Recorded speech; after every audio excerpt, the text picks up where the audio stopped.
दोस्तों, ये औरत अपने डोगी को कहती है कि कपड़े धोने के लिए डिटर्जेंट खत्म हो गया है, तुम बाजार से जाकर डिटर्जेंट ले। तो पहले डोगी जाकर नल का बंद करता है, फिर ये अपनी मालकन के पास होता है। इसकी मालकन उसको पैसे देती है, फिर ये वहां से चला जाता है। रास्ते में ये देखता है एक छोटी बच्ची से एक लड़का पैसे छीन रहा है।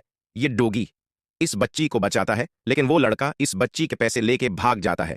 फिर ये डोगी इस बच्ची को अपने पैसे दे देता है। दोस्तों, इस डोगी ने तो मेरा दिल ही जीत लिया। अगर आप भी डॉग से प्यार करते हैं तो उस वीडियो को लाइक और चैनल को सब्सक्राइब कर लेना। ये डोगी खाली हाथ कर वापस हो जाता है। उसकी मालकन कहती है, कहाँ है सामान? फिर ये डोगी हाथ जोड़कर अपनी मालकन से माफी मांगता है।